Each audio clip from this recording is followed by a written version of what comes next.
दो बैलों की कथा। पशु भी प्यार के भूखे होते हैं। मनुष्य के भांति वह भी मित्रता और भाईचारे की भावना खूब निभाते हैं। बस जरूरत है उनके प्रति संवेदनशील होने की। झूरी के दो बैलों के नाम थे हीरा और मोती। दोनों देखने में सुंदर, काम में चौकस, डील डौल में ऊंचे। बहुत दिनों तक साथ में रहने के कारण दोनों में भाईचारा हो गया था। दोनों एक दूसरे को चाट कर और सूंघ कर अपनी मित्रता प्रकट करते थे। खली भूसा खाने के लिए दोनों साथ साथ अपना मुंह नांद में डालते और हटाते। एक बार झूरी की पत्नी का भाई गया दोनों बैलों को अपने साथ अपने गांव ले गया। बैलों को लगा कि मालिक ने उन्हें बेच दिया है। वे बहुत उदास थे। नया घर, नया गांव, नए आदमी उन्हें बेगाने से लग रहे थे। रात हो गई।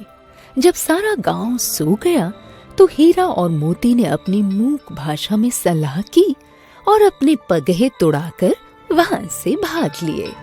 सुबह झूरी जब सोकर उठा तो बैलों को देखकर स्नेह से गदगद हो गया। दौड़कर दोनों को गले से लगा लिया। झूरी की पत्नी बैलों को वापस आया देखकर चिढ़ उठी। उसने सूखा भूसा उनकी नांद में डाल दिया। दूसरे दिन गया फिर आया और बैलों को ले गया। संध्या समय पहुंचकर गया ने उनके सामने सूखा भूसा डाल दिया। हीरा और मोती ने स्वयं को बहुत अपमानित महसूस किया और नांद में मुंह भी नहीं डाला। रात को जिस समय घर के सभी लोग भोजन कर रहे थे, एक छोटी सी लड़की 2 रोटियां लेकर बाहर आई। बड़े प्यार से एक एक रोटी उनके मुंह में देकर चली गई। उस एक रोटी से भूख तो क्या शांत होती, पर दोनों के हृदय को मानो भोजन मिल गया। दोनों बैल दिन भर मेहनत करते, सूखे भूसे के साथ प्यार भरी एक एक रोटी खाते। एक दिन रात को घर का द्वार खुला। नन्ही लड़की दबे पांव आई और बैलों की रस्सी खोल दी। दोनों वहां से भाग निकले। भागते भागते हीरा और मोती अनजान रास्ते पर निकल गए। सहसा उन्हें मटर का खेत दिखाई दिया। दोनों भूख से व्याकुल थे।